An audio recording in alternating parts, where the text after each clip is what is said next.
Ride with me, ride with me. You got me just as long as I'm bored.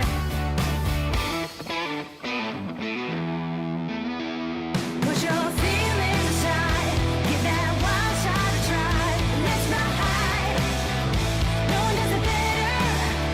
Put your feelings aside, throw yourself out in the night. Let's ride,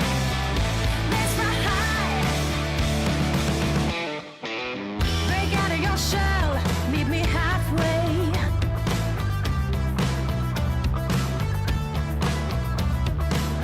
Make a mess, be a man, if it's hard, pretend.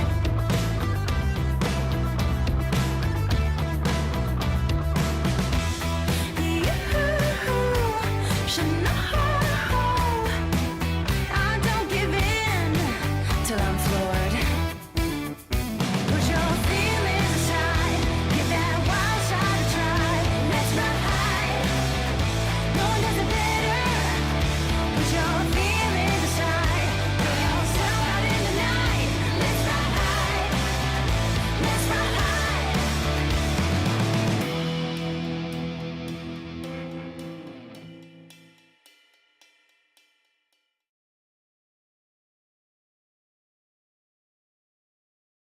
To the SquadOps podcast. That last video was hosted by, I believe, Lawn Darts, if that's correct. Legally Distinct Jamie. So if you guys like that, you guys can check out his YouTube. Just search Lawn Darts. You can check our Discord for a bunch of other videos that he has. So we'll kick things off tonight. I'll give you a brief description of who we've got here, and then we'll do the calendar stuff, and then we can roll right into the questions. So tonight, we only have 2 of the 4 ops hosting tonight. We've got myself and Aussie Wookie. Frost is doing barracks duty, 24-hour duty for his real job. And Fire is off doing reenactment stuff for World War I. I want to be clear, it's for World War I and not the Civil War. And no, he's not dressing up as the Germans. So he's gonna have a good time this weekend. Wish him a lot of fun and good luck in whatever it is that he plans on participating in. Hopefully, have a great time. We also have our legally distinct Jamie. That is Culper. Thank you for putting this on again for us, Culper.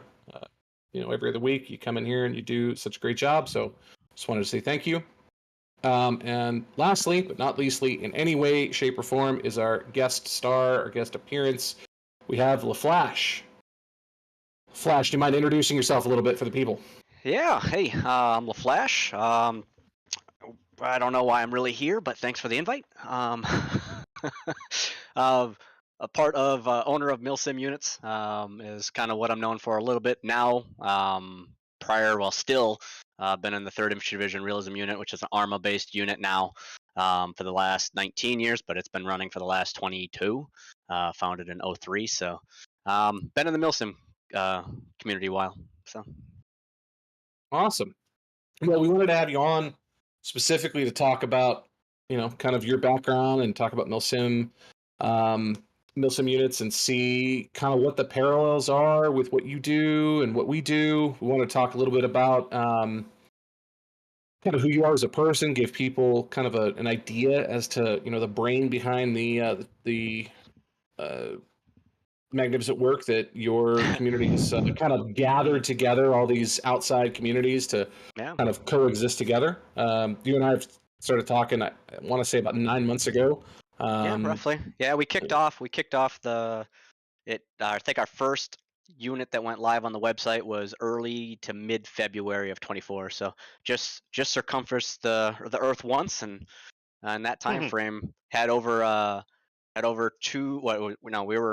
we had averaged over a unit a day come on. So I think at the 1 year mark we were like around that 370 range. So right now, a couple months in more, we're about 450. So I think by summer we'll get to that 500 mark, but I'll be a big milestone. Amazing work, man. Amazing work. Well, it's a lot. Let me give these guys kind of a brief description of the calendar, and then we can start asking some questions if you're good with that. So this Saturday we have our Super Fob Saturday, so it's kind of a replacement for a One Life event.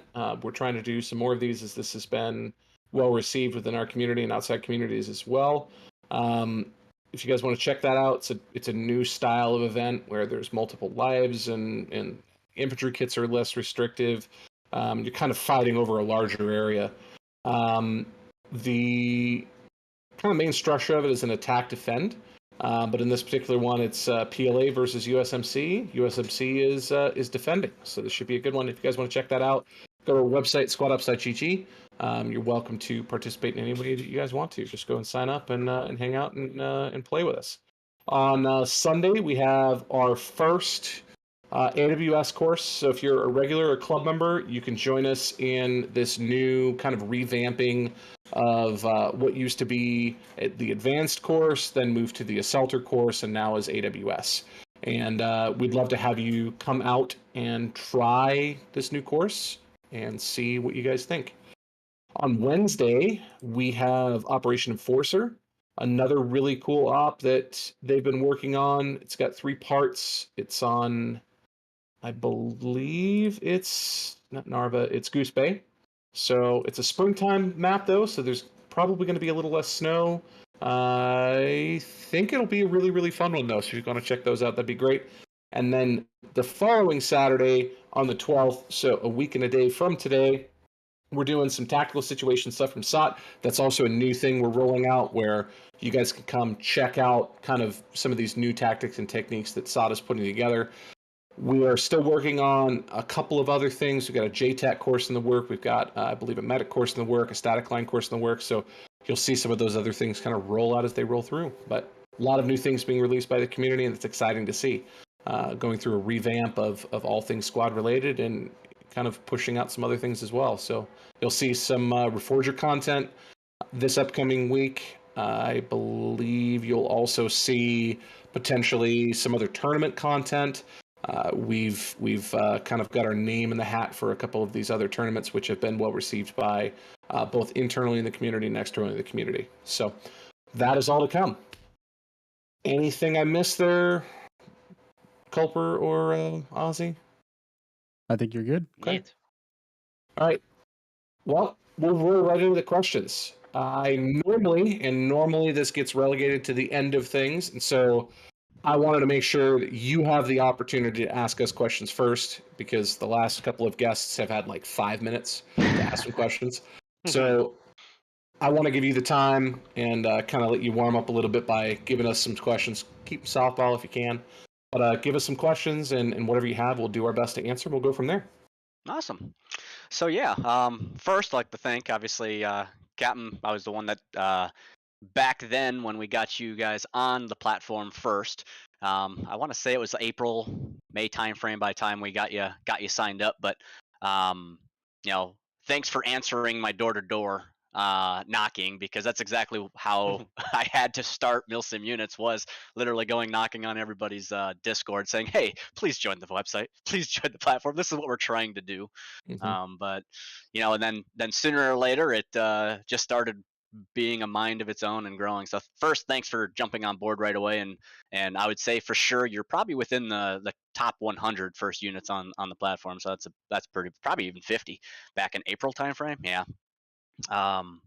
But some questions that I have: how's it been for you? Obviously, you know, it's defined as a recruitment platform, but mostly, you know, I like to get it more of we're there to support the community. We do a lot of PR in terms of trying to, you know, lift units up on social media.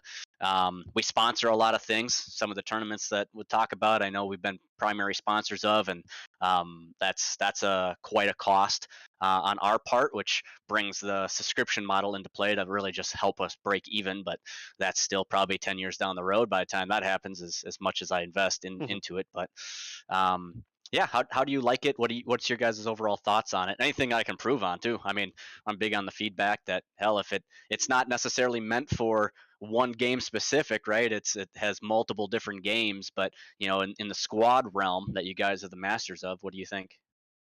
I think it's been really useful. I mean, we've had a handful of people, I would say, in in the last 6 months.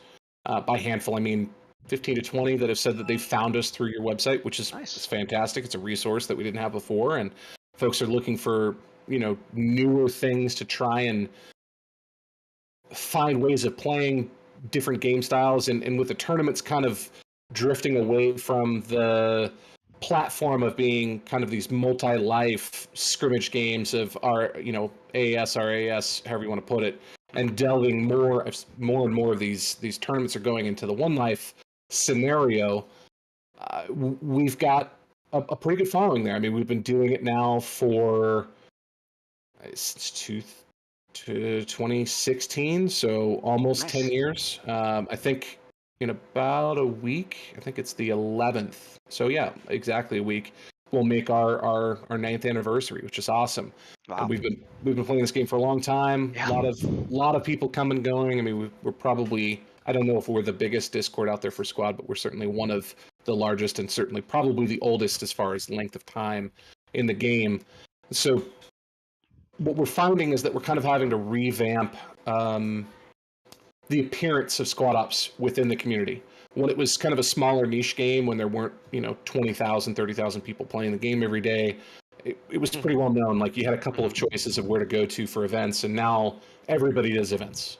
You've got these coalitions that are coming together. They're putting on events of really great quality.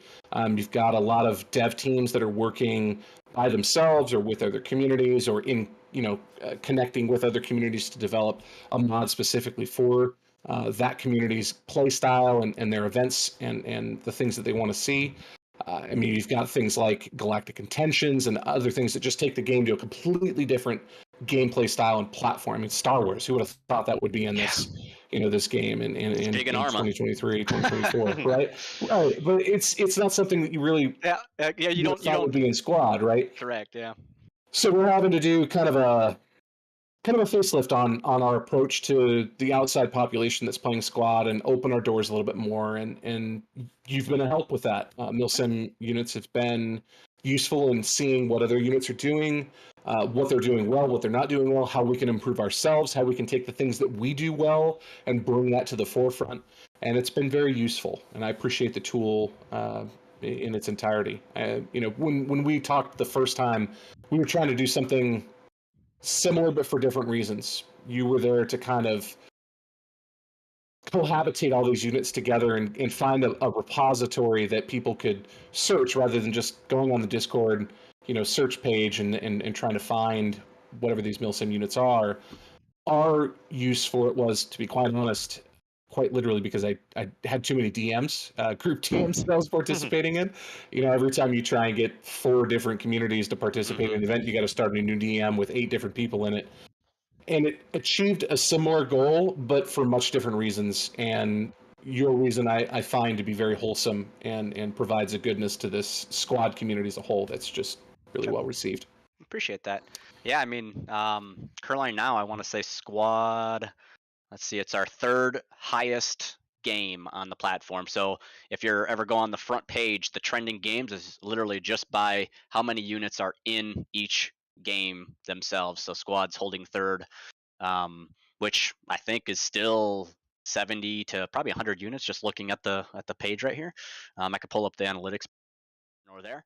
But yeah, it's definitely it's a big one in my opinion. Obviously, Arma's we know what Arma is. It's Bohemia. It's big no matter what. But when you get into Squad, and we recently added Squad 44, and that's been doing pretty good. I got some content creators making some content for us. I should say not for us, for them, and we're just sponsored their video. So the nice call out for Squad 44. For Squad specific, like I said, we do a lot of hosts, or a lot of sponsors. Obviously, you guys were in the Eye in the Sky, Modog's Eye in the Sky event last July, June, July. Currently in talks to do that again. So that's a good one. Obviously, Squad Comp Trials. That was another one that we hosted, and right now we have another one that's just about to kick off with the International Masters. I'm not sure if you guys are in that one or not. I don't know if we're going to get accepted or not, but Gotcha. you never know. Yeah, that's an interesting one. They have multiple tiers, and for me, not being from the squad side of things, I've played it. Even Third ID picked it up for early stages of squad back in the day, and played it for a while. But as you guys know, recruitment is recruitment. So Mm-hmm. um, 100%. trying to grow that, but being able to be a part of the tournaments, that's pretty fun. Being able to sponsor it, a lot of those the prize money that comes from it is a large portion of what we put into the sponsorship as well. I want to make sure. I remember Eye in the Sky. They weren't going to pay out third place, and I'm like, no, third place needs something. So I threw, I think, another like 250 or 500 in for the third place team to jump in and get something. But I enjoy that stuff. It puts the spotlight on the community. The whole point of Milsim units is to get people traffic to the website to see these units, Right. right? It's if without the individual people looking on it for units, it's worthless to be on it, right? It's a chicken and the egg scenario if you think about it, and that's how I explained it. Probably to you was it's a chicken and the egg, right? We kind of need the egg, and you're the egg as the unit, so that we can draw the chicken ins, or vice versa. So trying to get the people to utilize the website, well, we kind of need the units on there and to be active on there, so Right. that people have general good units to choose from, which is the whole voting thing. And we're not the first one to implement the daily vote thing on the website, but at least it's a good showing the activity of the unit. Now, of course, we have different ways of showing that activity. For our subscription tiers, we have like the voting bot, which goes right to your Discord, so it's easy for your unit to just click vote now, and it redirects you, and you vote right for your unit right away. So, and those units do, hundreds of votes a day because they're big communities, right? So. But yeah, that's the fun side, is the I guess the investing side, and being able to sponsor things and show, get the name out, and it works. I mean, our website traffic is extremely strong. I mean, now I was happy when we hit 10,000 a month. That was amazing. I mean, and now we're at 35, almost 40. I'm hoping to break that 40 mark hopefully by the summer, and that's per month of traffic just coming through the website. So that's pretty massive. Now, of course, that includes the votes and stuff like that. But then being able to have that traffic on the website helps search engine optimization, helps Google rankings when people search, squad Milsim unit, or squad clan, or squad server, and we're on the top there for you guys for people to see and find hopefully a good unit. So, but Well, the one thing you asked for something to fix. The one thing I would say to fix is you limit the count to 4,999. I need to Need a little more? flex a little bit. Yeah, what are we at today? 15. If only. Uh, if only we could get one more member. 15,742.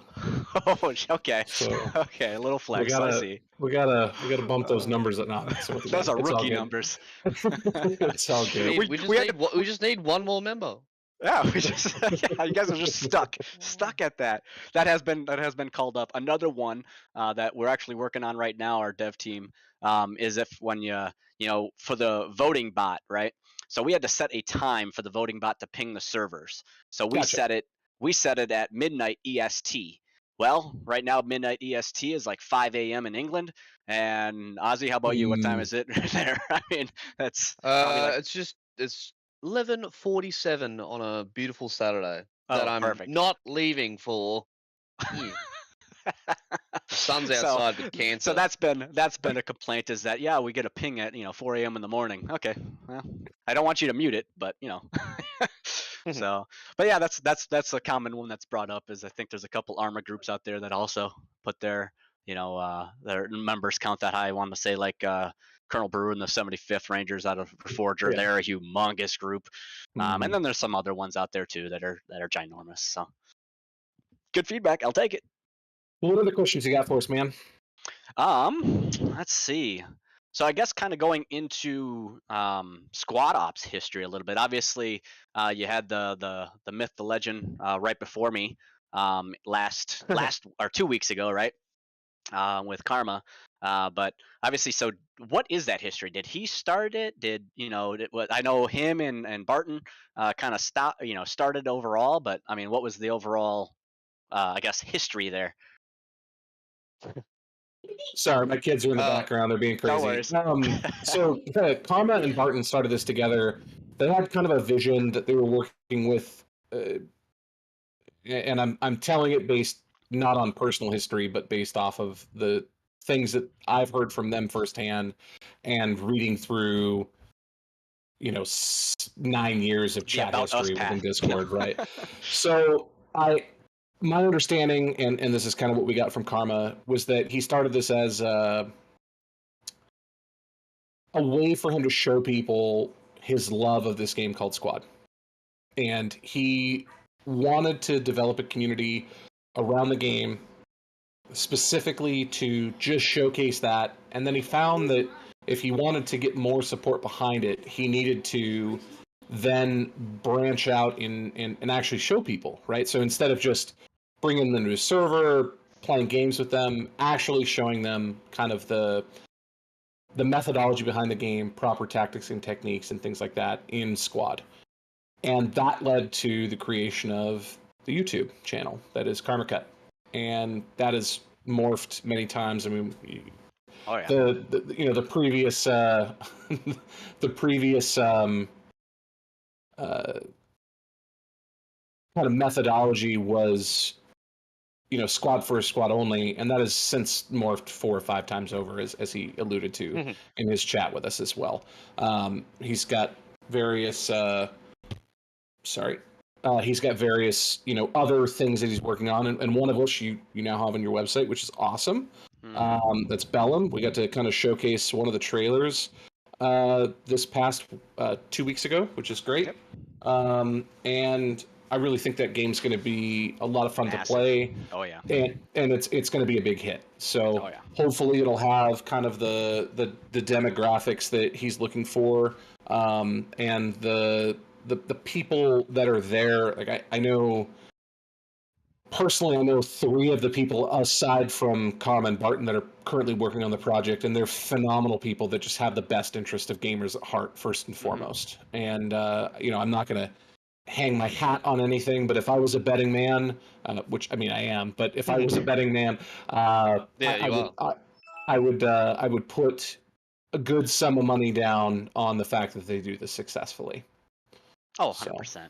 I mean, obviously, my interaction with Karma Tut didn't come until Milsim Munis kicked off, and he was like my what I think I told him, he's like my my white whale when I was out there trying to corral some content creators to kind of part of my marketing plan is sponsorship videos and stuff like that. So I reached out to his business account and messaged him on Discord here, and blew my mind when I'm like, holy shit, he responded. Okay.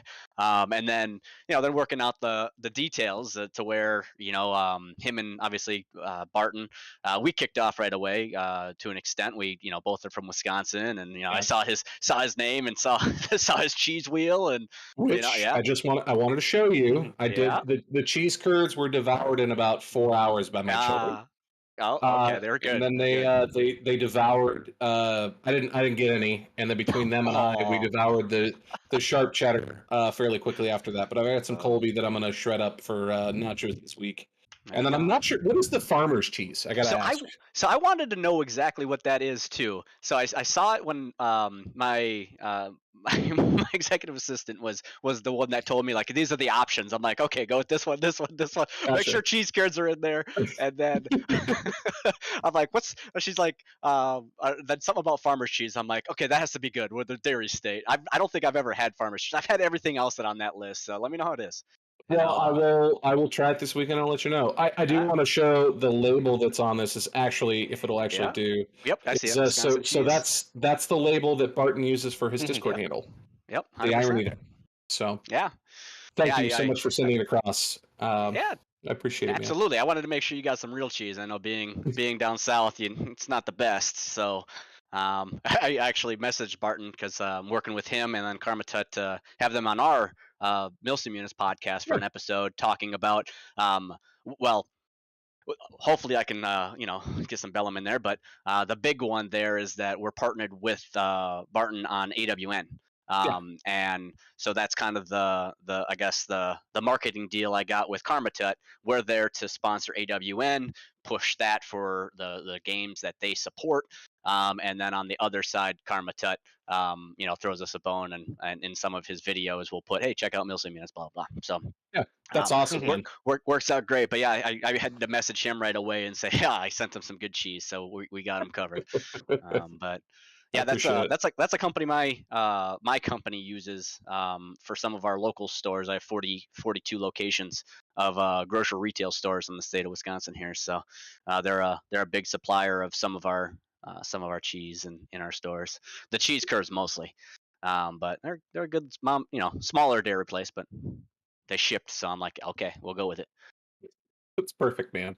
And again, I Yeah. appreciate it. Everything we've had so far has been very good. So Yeah. We'll get you on the mailing list. That sounds good. All right. I'm Any other I'm questions you absolutely got? fanging now for a cheese toasty. Have you ever tried boy. fried Old cheese shit. curds, like state fair have. cheese curds? I have. I So mean, I have been, I don't know, seeing a girl, dating. I don't know, what do you call it when you're in your late 30s, almost 40s? Anyway, courting. Sure, No. sure. She's from Giving up? Yeah, exactly. Minnesota, That's says the Bumble. man whose hair decided to fall out. Anyway, I've been hanging out with her for a You while, retreated. and she's from Minnesota. And the last time I was Okay. up there, we went to like a small city kind of or Yep. county fair that was there. Steers and goats, all sorts of cool little. That's really the only kind of kids fairs stuff. we have up here.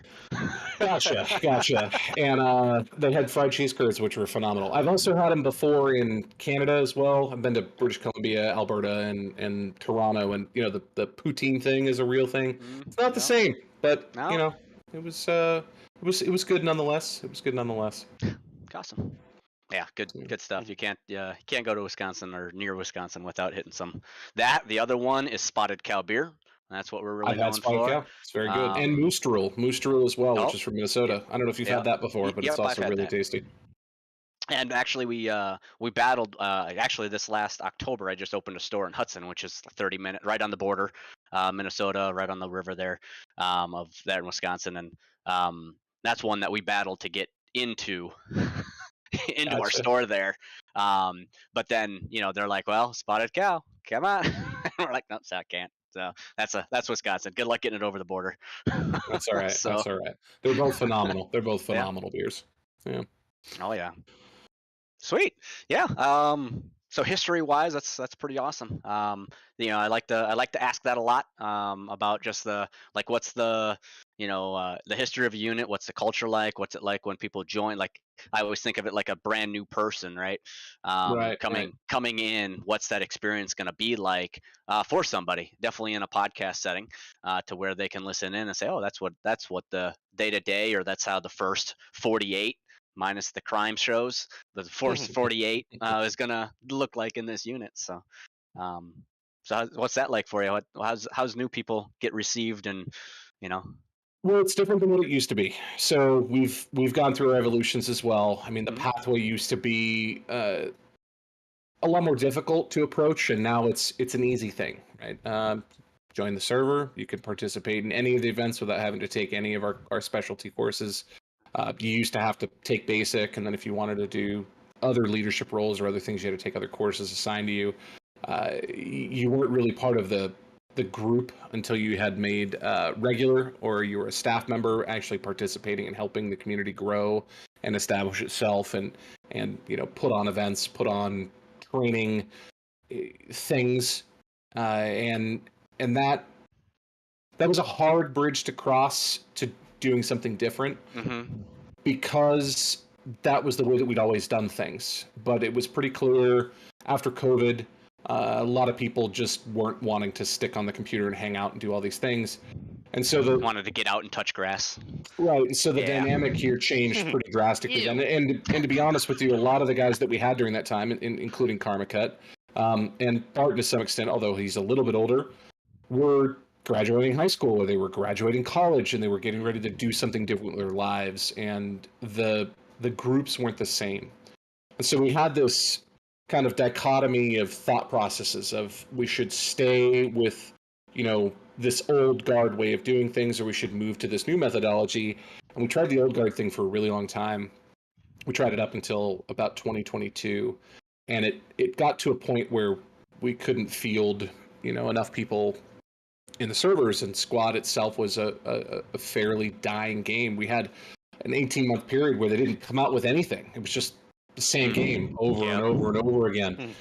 And it's hard to get people to want to do stuff when nothing ever changes. It's always the same thing.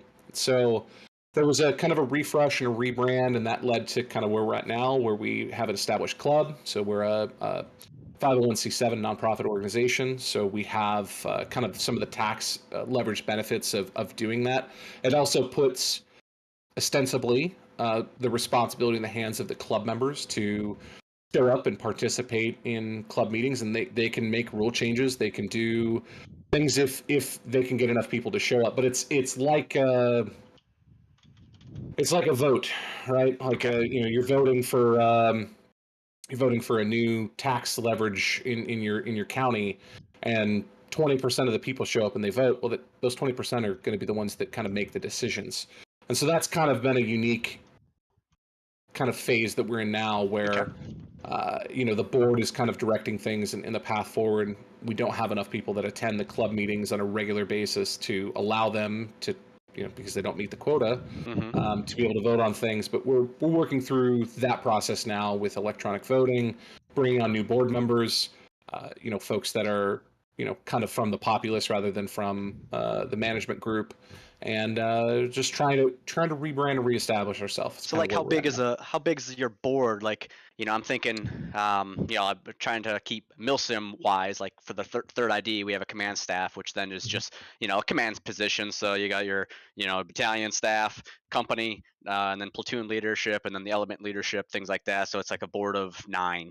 We always try to keep it odd, so that in case we need to vote on something, there's always a tiebreaker. And then, so I'm thinking now, like my company, to where I got, executive leadership, which is like us VPs and, the high execs. Then we have like, the support level, which is like your directors of each of these departments and higher, which is still out of the stores. And then we have our store team, so.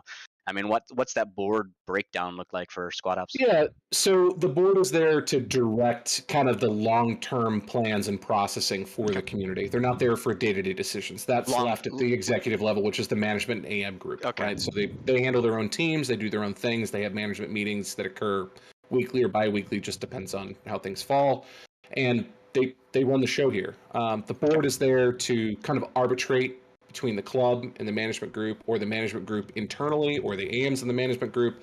As you have 15,000, 16,000 people in a Discord, inevitably there's going to be clashing. So the board is there to mitigate the damage that happens from that to some extent, but also to kind of be the grease on the axles to move things along. And we have up to 9 seats on the board. I think currently we have 7 right now. So we're going to be, gathering, and 1 is leaving. So I think that 6th, and we're going to be bringing 3 on the next board meeting, which is in 4 days, something like that. So I have to actually look at that. It's the 6th, so 2 days. There you go. So we're going to be bringing on some new folks then, and it'll be a unique thing. The goal is just to try and get more minds in there that want to promote and help the community grow and establish itself in this kind of newfangled thing that we've done. The other thing that the club allowed us to achieve, which is something that didn't happen before, is it allowed us to actually fund ourselves. So prior to the club being established, the funding came from single sole individuals who, through the graciousness of their contributions, paid for stuff. Bart and Karma, still to this day, give us a free. There's a cost for everything, of course, but it's a free server, and we wouldn't be here without them, without that server. And I need to work out that deal. that's that's a $300 a month thing that Mhm. if we were going to go to any other company, it'd be 300 $350 Yeah. a month that we are given by them because they want to support the community and that's their gift. But there's all the things that make stuff possible that all cost money. Google Suites. I mean, you've got some of the video editing software that Culper uses. You've got all of the ticket tools stuff that admin team uses. Mod dev support. Things if they want to buy a 3D model or whatever the case may be. And so this Patreon thing for us has really given us the ability to support the community internally. The community pays for itself instead of single sole individuals being the only people that are spending. I mean, you've got websites. How much does it cost you to host a website? Oh It's God. Yeah. 60, $80 a Yeah. month for a generic one, right? Easily. Prior to this, someone was hosting that website and they were paying for it. Now the community is hosting it themselves. They have direct control over it. There's not one person that can say, well, I'm going to pull the plug on the machine today and you guys are screwed. It's all in line with good things. And so that's kind of the dynamic we're in now is being more open, more inclusive, trying to inclusive of all gamers. It doesn't matter if you're playing Squad or Arma Reforger or Arma 3 or Battlefield 2042, right? Rainbow Six Siege. We've got people playing things all the time. Everything, And we yeah. have an Among Us game coming, I think, tomorrow, right? So, Hey. all Yeah, sorts of stuff. I've always been one to say, I say it in, one of the things that I still actively do quite a lot on in the third ID is the leadership schools. Right. So I'm big Yep. on that. And it's funny that you mentioned like the having to mediate, right? That's one of our courses is, how do you, the mediate, arbitrate, negotiate styles and how at each level of leadership that you have to go to. And, once it gets to a command staff or myself, or whether arbitrators, it's this, at this point, you all agreed that it needs to go to arbitration, and we're going down that route. And then another thing that I'm always saying is that it's two things kill a community or a unit, and it's poor leadership and poor finances, because that's the two things that'll bring them down, very very quickly. And to your point, there's a part of the finance side that as there's somebody that's always at the top. We same thing with the third. I'm the commander there, but it's a board, right? It's a command staff, and being able to have I'm solely responsible financially. So if it comes out, but much to your point, we're in that stage right now to where it's a lot of the units, the soldiers on it donating, and we have a monthly goal that I don't think we've not hit that monthly goal in several years, and it just goes into a fund that pays for everything. And we give off, we have medals and awards that we award, and recognition and stuff like that. So those that donate, and we give in-game gear, custom gear, things like that really draw in a couple extra bucks for, I think, like after somebody donates $600 in their lifetime of being in the unit, it's custom gear with their name on it, in game, rucksack, uniform, whatever. And then like 1,000, we do something a little bit more, and things like that. So That's awesome. that's something that grows and it gets some pretty good hype behind. So it does pretty well. But Amazing. nice. That is very Well, groovy. you got any other Remember- questions for us? I've got a ton of them, but How about let's see. Ozzy, obviously you're in the down under, I assume. No, I'm joking. Of course. This is true. This is absolutely true. How's that timeline for you in terms of, obviously you're one of the 4 ops guys. Obviously you said it's 11 something right now for you. Has there been times to where you have to, I think back for our unit, we had Captain Lambert. Our stuff happens at 3 p.m. Eastern, and we have a set timeline, right? Is there times to where you're getting up at 3 a.m., 4 a.m. in the morning to hit events? There's been like 1 or 2 of them, and they're usually because they're in Europe, or we're doing it to Europe timings. Otherwise, every now and again, it's just, I'll wake up. It's a bit worse for me when it's my daylight savings. It means I'll be getting up at like at 8 o'clock rather than like 9. But it's a Saturday as well, so it's like, all right. It's actually the problem I think I have the most is when I like jump onto these events and everyone's like, yeah, we're gonna have a couple of beers, like we're all playing. I'm like, yeah, me too. And then I'll have like 5 beers, and I'm like, it's not even 1 p.m. yet. Like I gotta like Like I Gotta- my Saturdays are a write-off. Essentially, event days are like a write-off. It's like, yeah, and there's, especially because the Saturday is the Sunday for me. It's like Mhm. do my chores Saturday and Friday, and then Sunday is like, no, don't leave the house. I got a smoker, so I'll put something on the smoker, play an event, come out, see how it's going. It's a good little time. Nice. It's perfect. Unless we do a European event, and then it's like, Yeah. Yeah, I Those are always rough wondered. for sure. Yeah, we had guys. We had a few Aussies over our time. We had a couple Philippines to where they were getting up at 4 a.m. and and they made like years in the unit. And I'm like, okay, these are the most dedicated people that I ever like played with. If you're gonna get up and it'd be like 3 a.m. Monday morning for them, and then they got school or work or whatever, but they're getting on and having some fun. Yeah, I'll never dedicate that level of. I'll never be like, yeah, I'll get up before going to work. I'm like, no way, dude. That's funny. I will. Nice. The most middle ground I'll do is like, yeah, I'll put it on Twitch on my phone for a viewer, and then I'll be like, yeah, white noise me to sleep as I hear somebody like, no, left. I'm like, huh? Contact left. Yeah.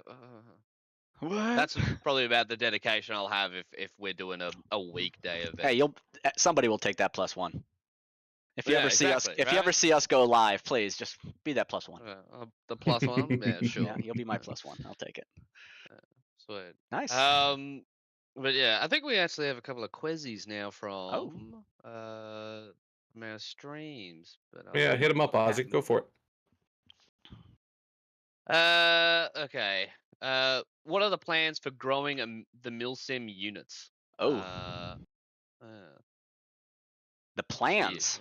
I can't give Yeah, away. let's- I can't give away. All the stuff. No. Growing, I don't know. Truly. I like to maintain. Like to continue to.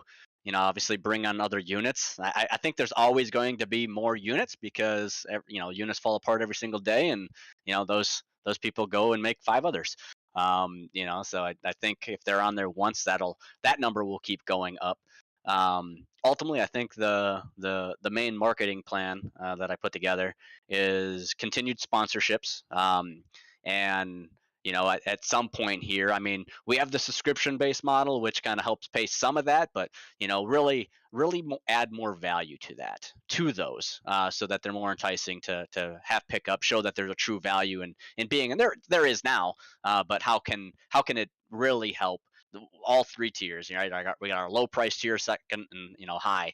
And the high one obviously offers quite a bit. You get a podcast episode that we do. I think we're rounding coming up on probably 2 dozen that we have recorded. I think right now live that's published is somewhere in like the 15, somewhere in there right now.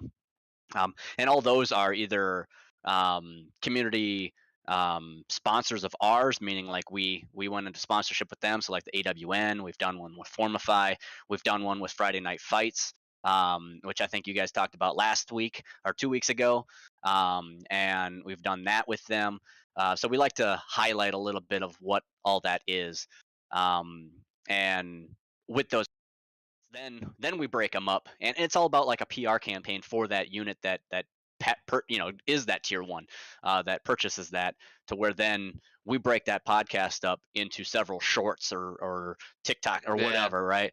And then literally then it's a PR campaign for them for months, because then we release 1 or 2 of those snippets a week, and then they just go live whenever they schedule them out. But I think right now through the podcast that we have, every single day of the week there's something coming out, probably now through, I think I was into August, September already, that there's something coming out sponsoring or calling out or shining a light on some unit that's a part of those. So continue to do that. I'm a big advocate to trying to help these units remain relevant, remain visible, have some extra exposure. We pay pretty hardcore into the Google Analytics and the social media ads to push the website, to push those type stuff. So any more we can do with that, but obviously that's a funding cost that make sure my wife's not listening, that I pay for. out of pocket right now. So making sure that we're fine financially there is big. So. And that's what those subscriptions does, but it's not for everybody, and we're still there to support them. It's a free platform, regardless.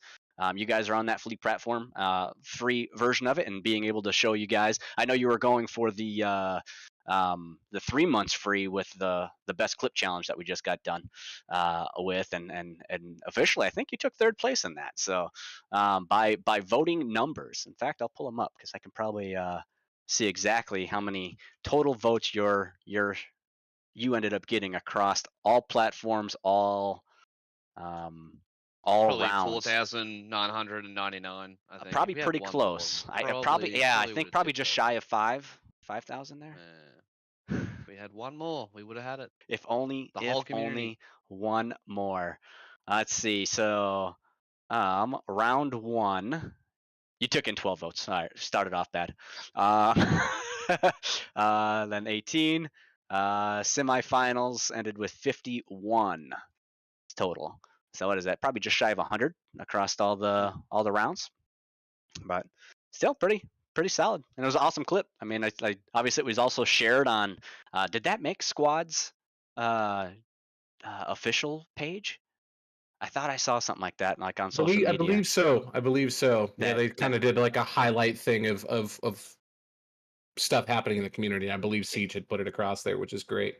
Yeah, that was pretty cool when I saw that, and seeing that. Yeah, so appreciate you guys jumping in on the best clip challenge. That's something that I just took a whim and thought, how can I engage the community more? And I'm always trying to think of ways to get put some social media, put some PR behind units, and that was a big one, to where a lot of, like, in total we had, what I say, like 1,500. Forget what our total vote was. Like, it was like 15 or 1,200 total community votes across all rounds, all communities. Yeah, 1,200, which was insane. Gotcha. So, not sure how to one up that, or how often to run that. I could tell you it was not fun running that, because all the clips that came in, I had to put them together. I don't have a a media team besides myself right now. But being able to split those together, then I ran into copyright issues because some of them used copyright music. So then I had to, like, edit that out, go get an approved music from them that they want to splice in there, and then at All one those point, problems. 100% of them. It was, yeah. So next time, I'm not sure how I want to. I definitely wrote down some good lessons on what not to do next time. And Yeah. the biggest one is give myself some more time between rounds, because I'd ended on a Thursday and they'd go live by Friday. I gave myself one day to then tally the winners, split combine the next rounds together.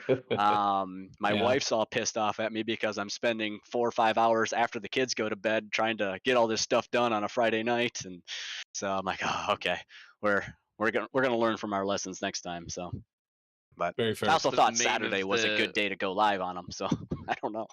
Well, the meme of the kid in the doorway. You winning, Dad? Not today, son. Not today.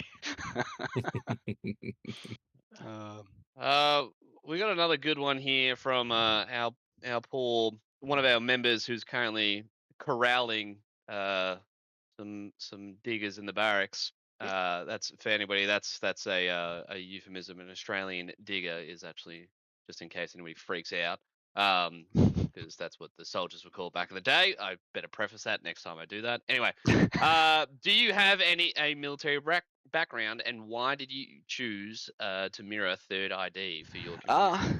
So yeah, I enlisted in 2004 at the age of 17. I think I remember hearing a couple podcasts ago, you guys talking about that, getting that age waiver from the parents signing that age waiver, and that's exactly what I had to go do.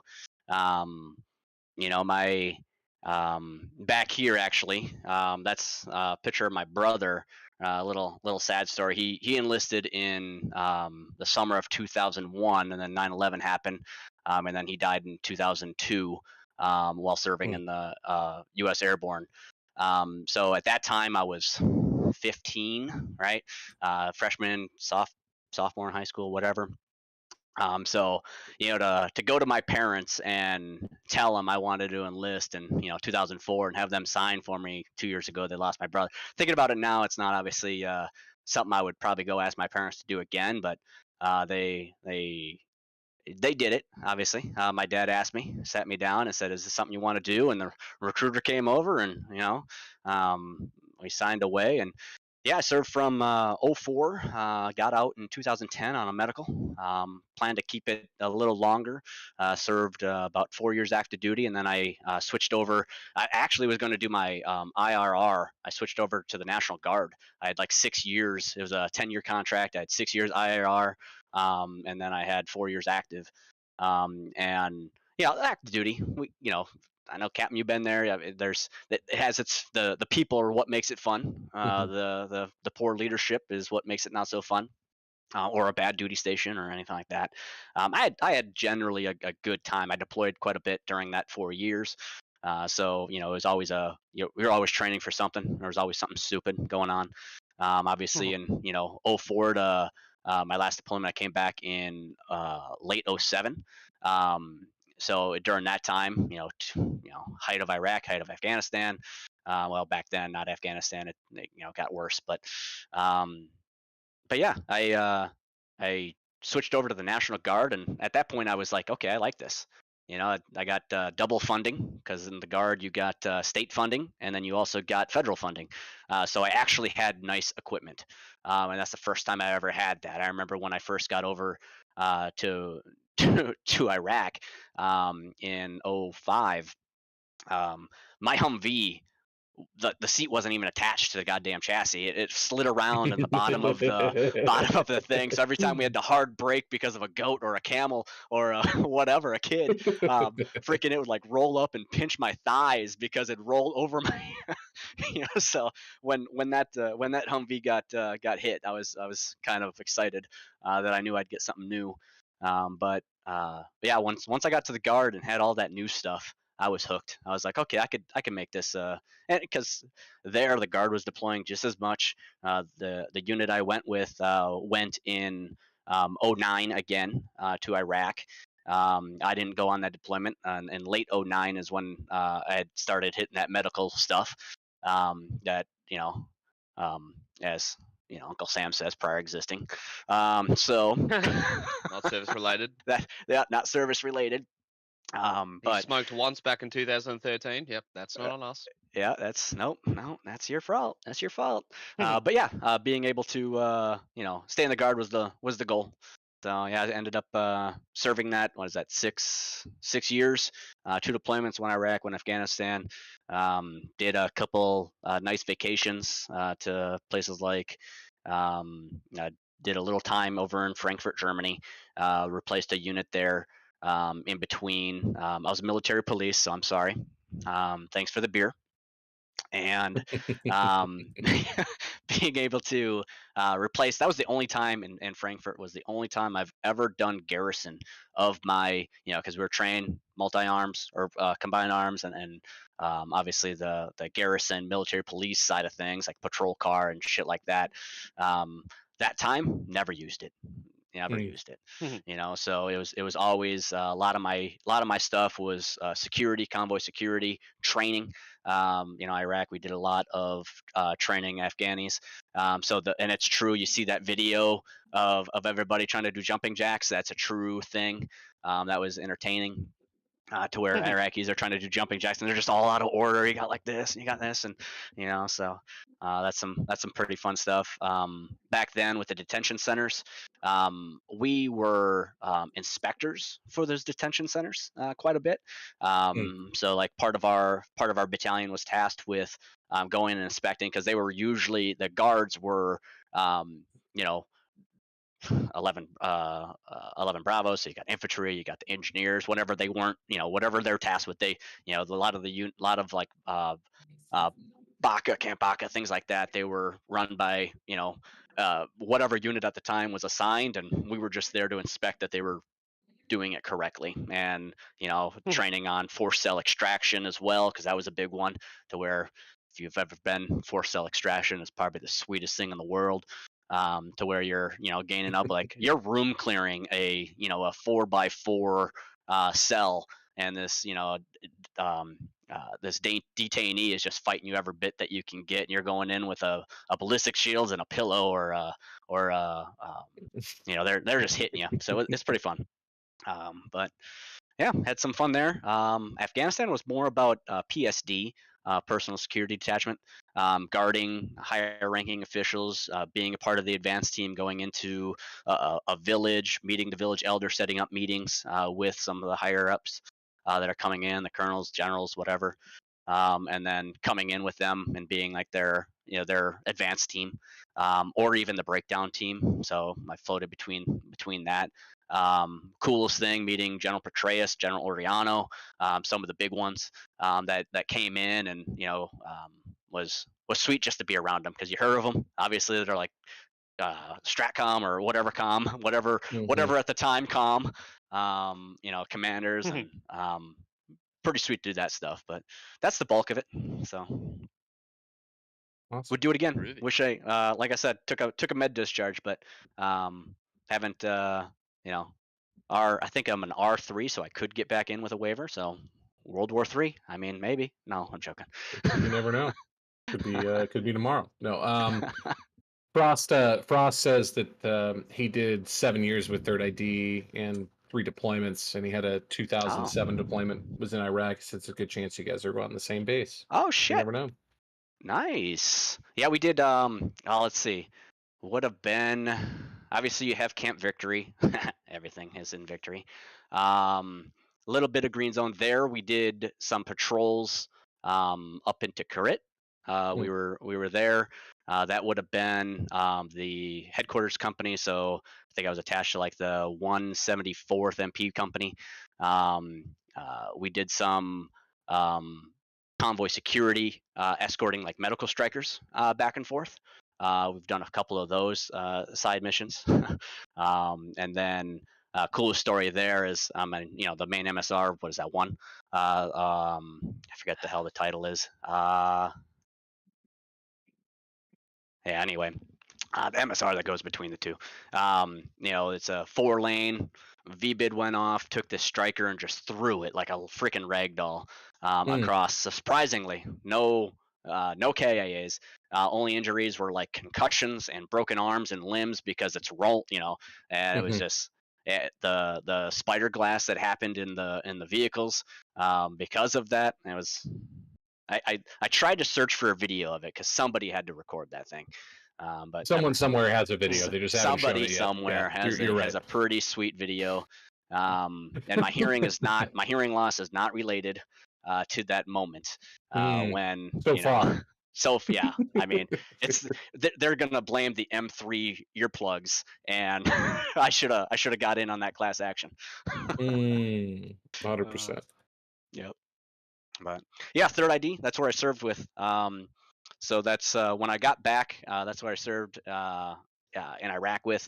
So when I got back in early 06 is when I was playing America's Army, America's Army, I think like 1, maybe 2 at that time. I guess you guys were talking about that a little while ago, and that's a game I picked up in high school. Right, the disc from the recruiter's office. I think I got the disc when my brother was enlisting, actually, because they gave it to him, because he enlisted in 01, and that's when the game came out. So that was my first stint of online gaming. Between that and like Call of Duty, I think 1942 or Battlefield 1942, whatever came out in like 2000, maybe in late 99. So getting that on the family's computer, which didn't run a lot back then. So, but yeah, that was then that's how I started. I came back and was playing on a server, and I was looking through the server list, and that's when I saw the Third ID. So I'm like, hey, sweet, I'll check this out. And then sure enough, got recruited. Nice. Well, there you go. One of the other questions that somebody has is, what's the gun you got in the background? What you got back there? Let's see. That's obviously the 223 M4. All right. Mhm. That is, I do competitive long precision rifle. You do So PRS? yeah, so Okay, gotcha. that's a Remington 260 with a 24 times scope. Furthest I hit out with that was 1100 meters. That's the silhouette target, not a not an 8x4 plywood that they usually put up. So that one was pretty cool. I do about 2 tournaments a year with that group of Wisconsin people that we go out and we have a club and we go do some tournaments here and there. And I've won never placed higher than third. Have gotten top shot before. Okay, well done. Which would be like we have like this twister one to where you're like on this doghouse to where there's a I think it's like a 250, no, it's like 150 meters. 150 meters is this target, and they have like this doghouse that has different angles that you have to shoot at. So you're like on the side, you're one bipod on, you're supported, you're not supported, and the other one of them is you have to shoot the weapon on its side. So then of course that really messes up how you got to look through that scope. And I cleared that.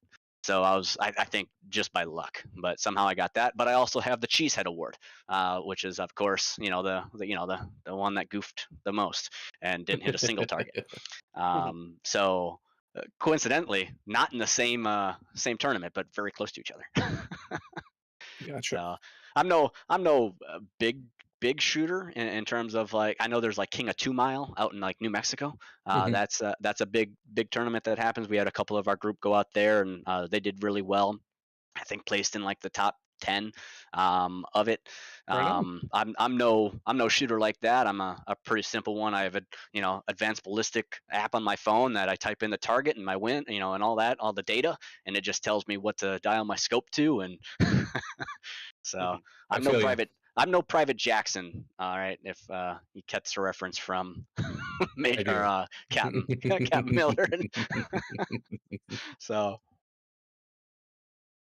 yeah, that's them.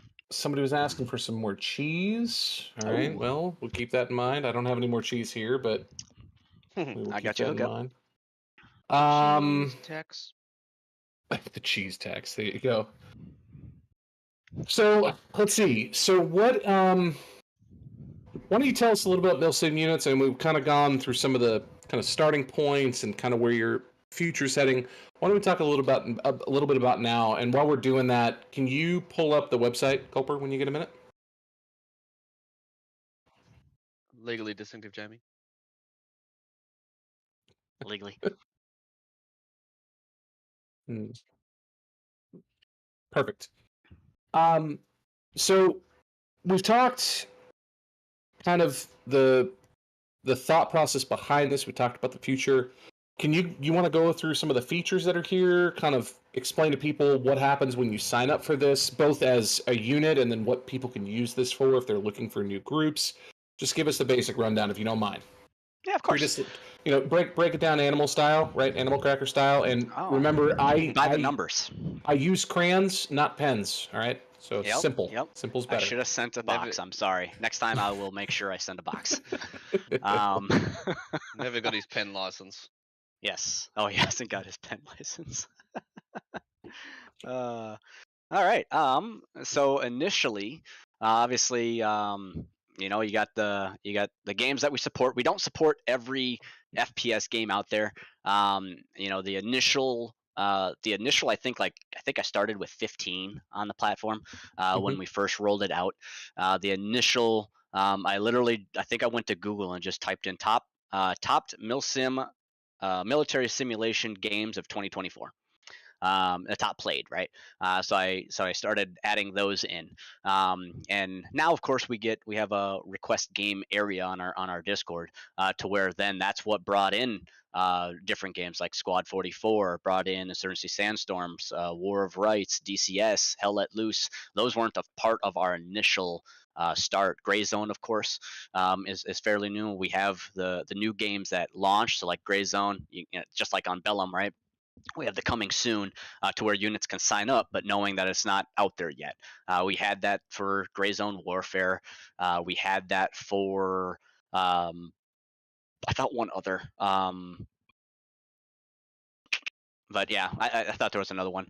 Oh wait, yeah, we did. It didn't make the cut in terms of okay, we need Gotcha.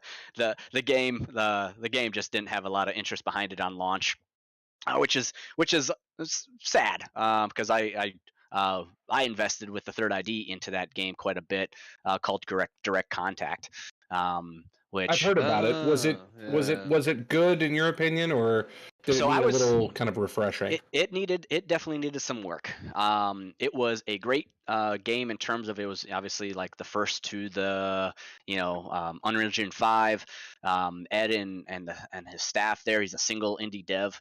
So I invested quite a bit there, a couple grand into it to give him. And I don't feel like as an investor that like he took the money, right? He definitely used it to fuel his game, and he's still there. I'm still technically in their a partner group. I'm one of like two that are still there, and I'm just in the background giving him advice. I mostly help him on the business side of it, being that what I do in real life, running a $1 billion company, and being able to show him like how do you set up this, how do you set up that, and then obviously the advice in the game. He took a lot of feedback from the community and tried to shove it all into the game. He was a yes man is really what came down to, and he started putting elements of Tarkov in there and this element of this game in there, and so I know they just switched over to not Steam, but EA, not the EA games. What's the other one? There's another like launcher out there, but basically he ported the game over to try to get a fresh start over there. Because yeah, when it GOG, something I'd have to go back and look, but Origin. I know they. Yuck. I know what really hurt him was he blew up on not blew up I should say, but made some comments in his Discord that turned like people like Big Fry, and responded to Big Yeah, I Fry, remember and that. that big video blew up and got 500,000 views, and then of course all the hate reviews came in, not even playing the game, they just reviewed it, Right. so kind of tanked. I felt bad for him, but I told him, the big thing is that be the buffalo. You gotta, the difference between a herd of buffalo and the herd of cows. When a storm's coming, the herd of cows will walk away from the storm and sooner or later get caught in the storm a hell of a lot longer, right? Versus the herd of buffaloes will turn into the storm and go through the storm and technically get out of that storm a hell of a lot faster. Gotcha. Yeah, I'm full of all those little sayings, but Colloquialisms. Yeah, I got you. yeah. But anyway, back to the website. Folksy Signing. wisdom. Yes. You probably have years of it. I can tell. Yeah, mine are all would be lost in translation. After Australian the based. the Great Emu War, I mean, they had to find something to do. So Yeah, 100%. Well, you try fight pterodactyls from downgraded pterodactyls, okay? Downgraded. all right, When- calm down, Yeah. calm down when you, now. When you beat them, Calm down now. It'll be They're okay. they're listening. so- They're in your dark void at the moment. They probably Saw are. and run Yeah, by. probably are. Probably are. But yeah, signing up is fairly easy. So any units that you register and sign up. So it just your personal, it links you right to. There's then like a managed unit to where you can create your own unit. There's very limited things that you actually need to publish your unit live. So there's like the great detail that you can go into and make it as detailed as possible. And in fact, one of the next features we're rolling out is additional areas to describe units underneath. You got like the header of the group and all that stuff, but underneath like their vital statistics, when's their ops are, what's their social medias, what's all this stuff. There's going to be an area below that we're working on that people can just use HTML and talk about their unit and get more, because the thing we're learning is that the op times and all that's great, but we also support up to 6 games on the platform right now. So they talk about Squad differently than they talk about DCS. They talk about Arma differently than they talk about Held Let Loose, right? Sure. And most likely have different times for those as well. So some feedback that we got that we want to implement. So with that, then obviously getting into like what's required, there's not too much. I think it's a banner, a logo of some sort, a quick description of your unit, and then what time frame or what your units or groups, are you North American, are you European, are you international, and that's like basically the basics. When they register, we have it in like the dark red is the main things you need, and then there's like the light red pink, which is obviously will help you stand out a little bit more, and then obviously everything can be filled out with like how much social medias you got. You can list all those platforms so others can see it. And yeah, ultimately it goes pretty well. Like I said, we're running about that 450 mark between all the games and all the units. So Gotcha. When are we getting Roblox Yes. assaulters on there? When's that coming? So I think I die in like 2072. So no.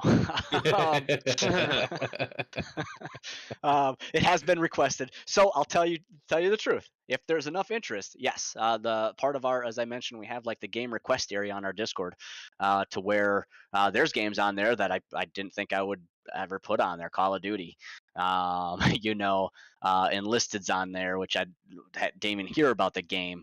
Another one is we're just recently launched into VR. There's been That's a amazing. large uptick in units that wanting VR. First, we started with tactical assault VR, and then moved on to Onward after that. And as we add these games, work it with the actual dev teams, or at least the community managers, or the whoever of those games, and kind of make it a partnership that, hey, we're looking to add this game. Obviously the any PR they can put behind it will help spring that along a little bit more.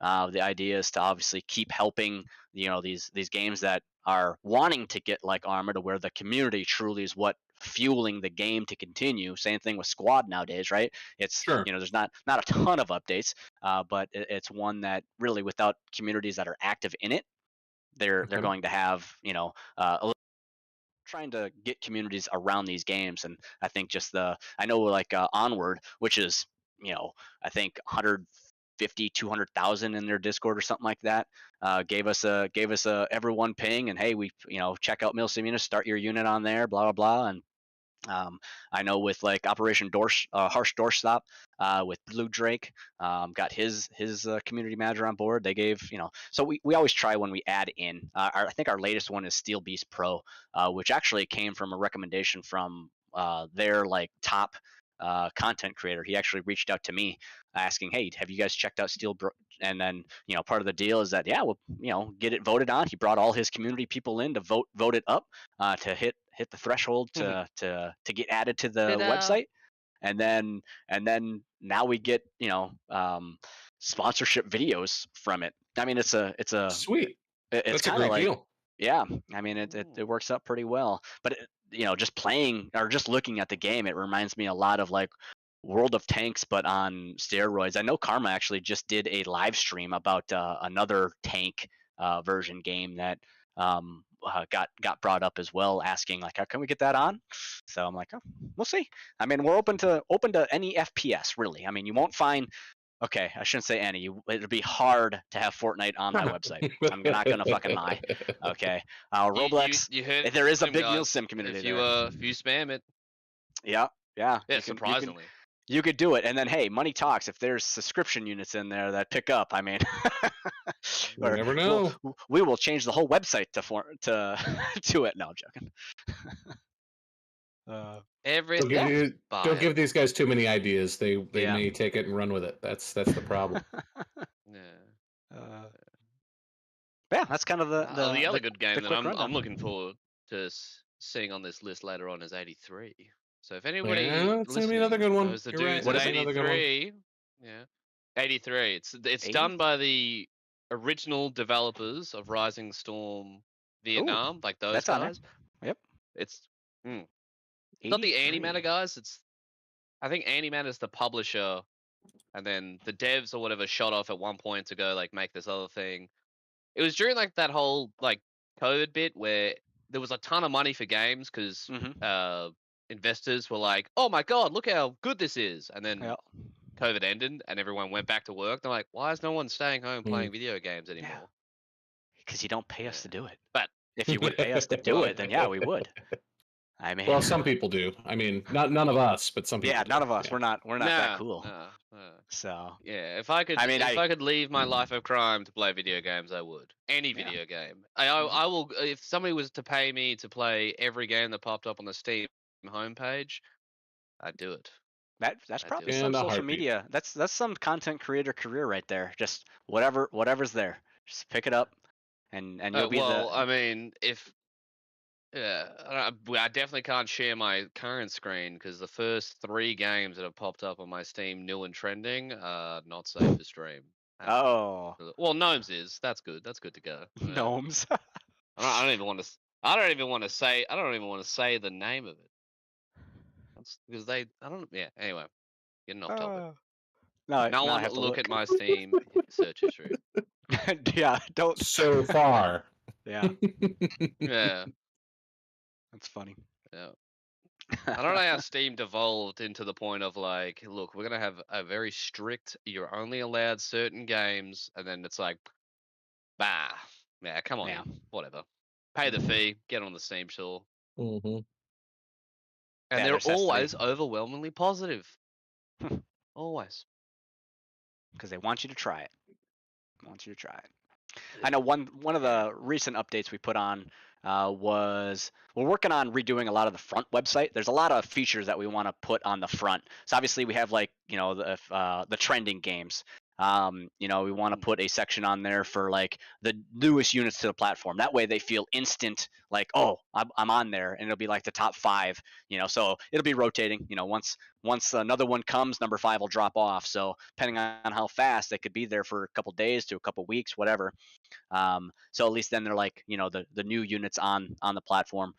So a little instant PR there for them. Plus, then, I mean, like I said, we're taking in about 35,000 views a month right now on it. Okay. Another area is like spotlighting units, and those would be like a paid spot, because obviously the more they can get on a high traffic area, the more beneficial it is for their unit.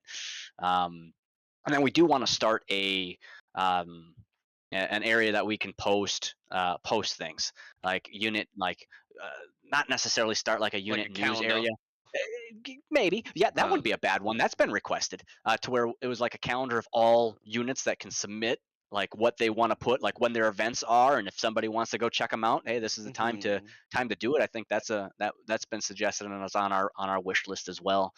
The I would always go with that one, especially when like if you're in a community. And I've been in this instance where it's like the community's done like 6 missions back to back, and you're like, the dudes who make it are just like fried. They're like, I don't want to do Yeah. it. And sometimes a great thing to do is be like, go out to somebody else's thing. We'll just bring our entire crew over. We don't have to do any of the back end stuff.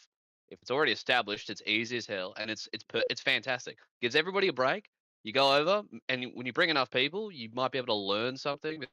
Like, oh wow, that's crazy. You do your respawns like that, or Yeah. I didn't think of that as an objective. Or like, how did you do that objective? I think that's fantastic. I fully endorse the calendar. All right. +1. You're my +1, Ozzy. I like it. So yeah, Jesus Christ. some features like have been brought up, and we're open to obviously don't want to make it cluttered. There's going to be a sponsorship area, so those that we work with, like AWN, Formify, those that I've listed before, that help promote us bigger than themselves, like those bigger entities. On our Discord, we recently just started posting an area for sponsored videos. So those sponsorship videos that we post, so I'd like to put those out there, showing that, hey, we got people like, Modog posting or talking about us. We just recently had one for Westy, which is a British, like a million, just under $1 million or $1 million subscriber, did a paid advertising with him, and that, right there is 50 to 100,000 views on that right away.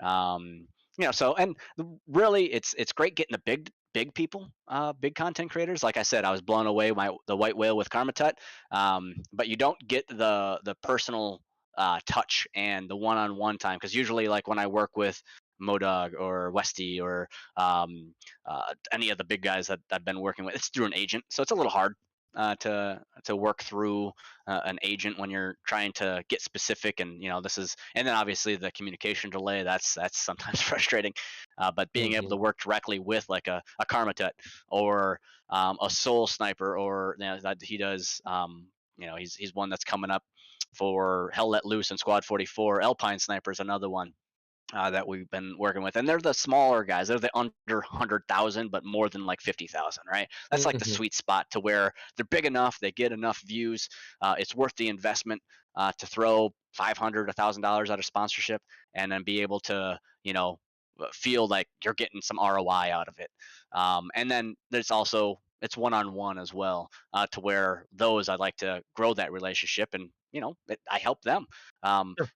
That Soul Sniper, working with him, and talking about like what the video, what the platform is. I reached out to him, things like that, and I heard his accent. I'm like, yeah, I just floated. I'm from Wisconsin. The guy lives 20 minutes from one of my stores. So I'm like, oh, sweet. So next time I'm over there, I'll buy you lunch, and so just a small world. Obviously, it's just like meeting Barton or talking to Barton. Like, oh shit, yeah, okay, Right. yeah, you're running the same area as I am. And we talk about weather. Like he throws in my face about the nice Arizona weather. I'm like, well, I just got to wait 5 minutes and my weather will change. So It's always wonderful. It's yeah. always wonderful. Yeah.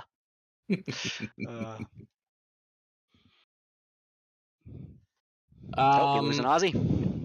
Yeah, he's probably coming in and out. Just His getting a little bit of time. hamster is running dry. He's doing his best. Oh Babies. God, oh no! Come on. Let me look here. I've got a couple more questions for you. Oh God, he's still gone. Oh, Is he gonna we come loved back? you, my +1. Nope. You're broken and retarded. Reading you 0 by 50. It's Someone tell me struggling. shots. It's struggling. It's Hold coming. It's on. coming back. It's You coming can back. do it. Well, I got a few more questions for you. I do want to give you the out if you need it. We've been going for 90 minutes, so I don't want to keep you too long. I know you got wife, kids, all that stuff, so I want to make They're sure sleeping. you okay. Well, perfect. Then I will selflessly take your time. We've got kind of a unique kind of a unique opportunity here on the horizon. And in your opinion, if you're going to pick a game that's going to be coming up, I would say in the next 2 years, that you feel is going to be like the next big thing.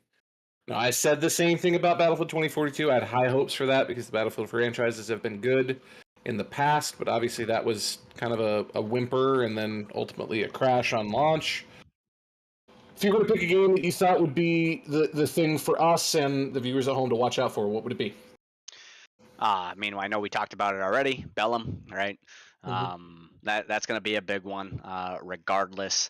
I know there's been a lot of talk about like Delta Force. That's been another one that is see a lot of good content about. That's been talked about. That one, it's also a free to play. So I think any of those that are you get these gaming studios that charge you $60 for their game, and it's not, it's almost a demo version, right? Or it's still in beta, and they keep it in beta because that's their excuse of why there's glitches and bugs and things like that, so it's a little tough dropping that on a game. But when they come out and say, yeah, this is the free version. I love free. Sure. Now it's America's Army Proving Grounds. America's Army series was free across everything, right? So and I played 5,000 hours throughout my entire, probably more than that, because I think I had 4,000 just on Proving Grounds, which is like their version 4. I Gotcha. dropped off about version 3. That one kind of hurt me a little bit, but I was definitely hardcore for version 2 and 1. But there's what's another one that I just saw that's coming out, that's more of an FPS, but like futuristics. X-Born, is that it? Or I'd have to look it up, but there was another one that came out that's or that is coming out. So there's plenty of, nowadays there's plenty of FPSs. Every content creator you go watch and talk about, or I try to associate as much as I can with them on like social media, and I see them posting about I've seen things from Delta Force. There's what was another one that I recently saw, that they get, of course, these content creators, they get first access to it. Obviously, Ozzy, you talked about it, 83, right? So what's that look like with obviously 83? I'm assuming Cold War. Assuming I'll let you guess. I don't know how I guessed that. Yeah. I want to say there was also something coming out with like another Vanguard as well, an EVE game. I believe Vanguard. so. I believe so. And Yeah. Vanguard was a big one. So yeah, I mean, I wonder what Battlefield obviously announced. I think they're coming out with a Battlefield 7. Yeah. So we'll yeah. see. We'll see. That's it. Yeah, that's probably a big one. I could see Battlefield on the platform. Yeah. I can see Unreal on the platform. 83, I'll have to look into that one. I mean, anything Cold War, I think they're probably trying to jump on board with how Cold War for Reforger, maybe, how that was pretty successful for them. Fair enough. Yeah, so I'm pretty sure it's coming into early access. Not that, I mean, I'm now shamelessly shilling for free, which is a terrible thing. But yeah, the developers Not that we made don't. Rising I Storm. mean, we do that for Raytheon all the time. I think you're good to go. Yeah. Yeah, but they make, yeah. Anyway, they've always supported me. I have a little Raytheon patch somewhere on my bag. Well, But anyway, yeah, 83. Man, Northrop Grumman. Yeah. Anyway, keep going. Yeah. 83 is apparently just set in. It's the same dudes who made Rising Storm, and Rising Storm Vietnam when it first came out was terrific. Like, Yeah. not that it's bad now, but unfortunately it was neglected, I think, by the publisher, who got a bit greedy and just wanted to do more paid cosmetics and stuff. And they were like, no, can we do this? Like, they're the same dudes who were like, oh, let's just sell the Green Army Men expansion as a different game. And they're like, what was it? A couple Yeah. years ago, I think Arma put out like a version of that for the April Fools, and then kept it for like 2 months. Was that it? I think that was it. Argo or something. Was it? It was like, if I do recall, it was called Argo. Yeah, Like yeah, I think so. ARGO, and it was like a multiplayer thing. And they were like, yeah, here it is, and everyone's like, this is weird. We'll play it. And they're like, would you pay for it? They're played like, it. no, get rid of it. But free is always better. I think that's why Delta Force succeeds so much. 'Cause Yeah. it's just free. Yeah, Also, I mean, anybody who's people can't listening complain who- about poor who- quality of a game when you got it for free. So No. just shut the fuck up, right? Yeah, you get what you it- pay for. Yeah, pretty much. Yeah. It's like medical, military, and medical food. You get what you pay for. You paid zero. So Oh, yes, yeah, I you get paid stale. zero. You get stale bread Yeah. and moldy chicken somehow. Hey, those pound cakes, But they if don't you go eat bad. it- Those pound cakes do not Unfortunately, go they bad. now weigh a pound. Yeah. They add a Yeah. pound. That's for sure. Yeah. Mm. I've had stale enough bread that you could insert it as a ballistic plate. At a minimum, a stab plate. Some yield hardtack. Yeah, there Yeah. you go. Mm. Yep. So yeah, I What's hope that? You got I hope some of plastic these in your good games. balls? No, that's I hope some of these games are good.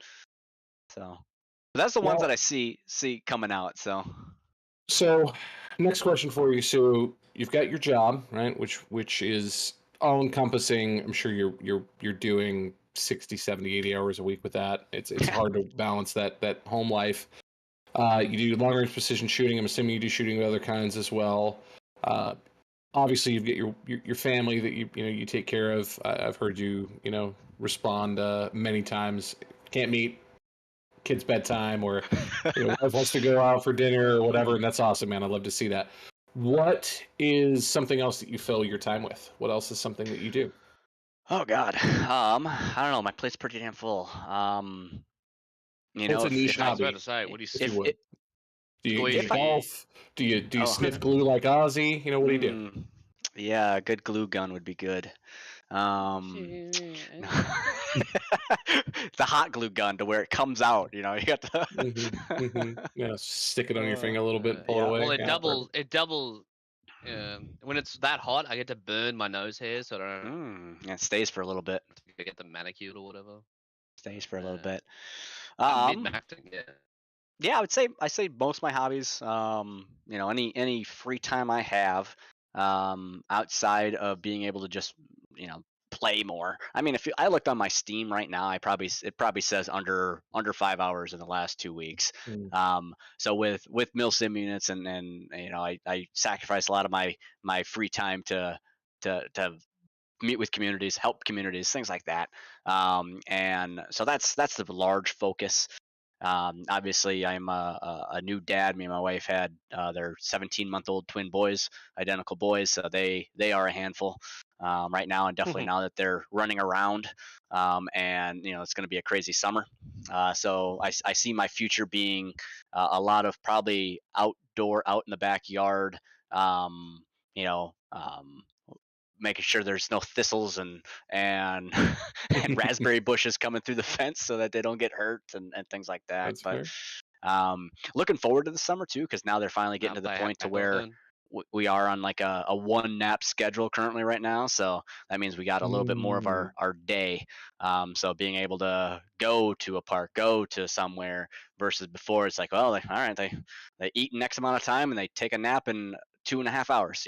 So kind of the first 2 years here has been a little rough in terms of being able to do stuff with family, friends, go out, just explore things like that. So um, but yeah, and then yeah, the work aspect of it. The nice thing there is I can, with my position, I can flex a little bit, and my assistant tucks off my out of office or in a meeting, and kind of multitask a little bit. Or when I have overnights for work, that's a large portion of it because then I don't have family that I have to responsible for, so I don't have to do bedtime, don't have to do feedings. So get a lot of that done. That's when we record a lot of our Milsim Units podcast. Mm. I'm in a Of hotel. course. So, but that's the bulk of it. I mean, the shooting thing, yeah, that's always fun. Just being able to go out with whatever, take a coworker out, take a friend out. Both my neighbors on either side of me here are well, one's a doctor, so it's great that he has the money, so he buys all the nice stuff. Ah, And then gotcha. me and my other neighbor are both military veterans, so we like to show them actually how to shoot them. So Right, so Reasoned he's the response. first aid Understood. attendant at the range while you guys are down yes, there. yes, he's there with his So medical bag he just just in gets to case sit in something the happens. car with yeah, the emergency vehicle. Yeah, Yeah. don't run the battery. Anyway, see ya. But yeah, how about yourself? What do you what's some of the hobbies? Oh man, I don't have any free time anymore. I started a new business, and that's See occupied the the dread vast that hit him majority as of my soon as free you asked time. him that question.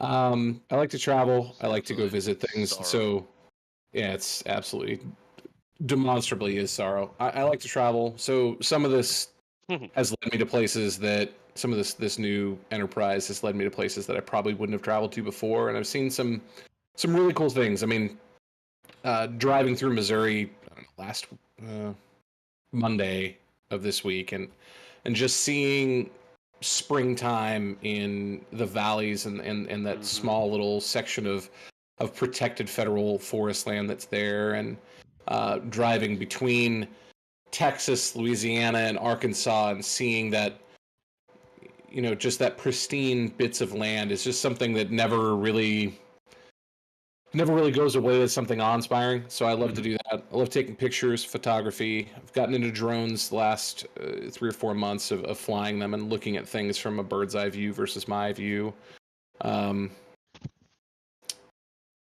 Video games is another thing I do, frequently, especially if I'm at home. Something I can pop on, especially if it's a game that I can pop on, pause, or it's a short game. I can walk away for a minute, take a phone call, deal with whatever crisis has come up, and I'm able to kind of go from there. But the thing I'll spend most of my time on outside of work is my kids. We do all sorts of things together. My kids are 12 and 10, and we're doing 4-H. We're doing archery. Oh, we're God, doing the soccer. We're doing biddy basketball. We're doing some Girl Scout stuff. Not a lot of it, but some Girl Scout stuff. They both do piano practice, so it's constantly moving them to those things, and participating in all of those events with them is what the majority of my free time is spent on when I have it. And they're great kids. They're awesome. So I can't wait to get to that stage. I know me and my wife are big. We love baseball. So obviously, Gotcha. just opening day just happened.